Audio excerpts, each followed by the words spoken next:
मेरे भाई, आपने आज तक जाति पर वोट दिया, आपने हिंदू मुसलमान के नाम पर वोट दिया, आपने विचारधारा के नाम पर वोट दिया, आपने लालू को हराने के लिए वोट दिया, आपने मोदी को जिताने रोकने के लिए वोट दिया। अब हम आपको एक मंत्र सिखा रहे हैं, अगली बार जब वोट देने जाइए, जिसको मन है उसको वोट दीजिए, लेकिन वोट देते समय स्वार्थी बनिए, अपना स्वार्थ देखिए, अपने बच्चों का स्वार्थ देखिए। अगली बार वोट नेता को देखकर नहीं, अपने बच्चों का चेहरा देखकर दीजिए, तब आपका जीवन सुधरेगा। पूरा जल संसाधन जो विभाग है, वो जिसको सफेद हाथी कहते हैं, उसका काम ही यही है कि बाढ़ में पैसा कमाओ, फिर सुखाड़ में पैसा कमाओ, और दोनों से ना हो तो फिर जल जमाव में पैसा कमाओ। ये जल प्रबंधन विभाग नहीं है, ये जल कुप्रबंधन विभाग है। 50% जमीन बाढ़ से प्रभावित है, 50% जो बची हुई जमीन है या तो सूखे से प्रभावित है या फिर जल जमाव से प्रभावित है।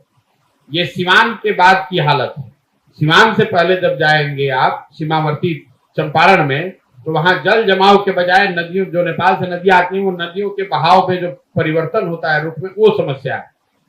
कुल मिला जुलाकर जो जल संसाधन है वो यहाँ कमाने का सबसे बड़ा जरिया है। आप देखेंगे जो भी सत्ता में रहता है, चाहे जिस भी गठबंधन की सरकार रहे, लेकिन जो सत्ता में रहता है वो सत्ताधारी दल जल संसाधन डिपार्टमेंट किसी को नहीं देता, अपने पास ही रखे हैं, क्योंकि ये कमाने का, लूटने का सबसे बढ़िया विभाग है।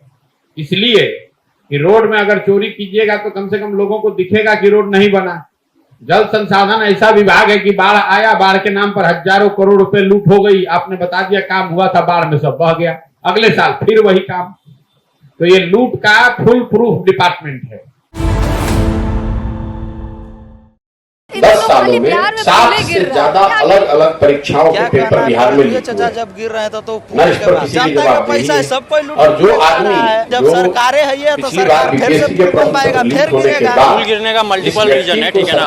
सबसे मेन रीजन ये है कि यहाँ माफियाओं को टेंडर दे दिया जाता है, ठीक है, उसी आदमी का और इंजीनियर अपने मन से काम नहीं कर पाते हैं, ठीक है, और लो क्वालिटी का बिल्ड मटेरियल यूज होता है, इंफ्रास्ट्रक्चर जिससे कोलैप्स हो जाता है। का जिम्मेदारी जो है वो पलटूराम को लेकर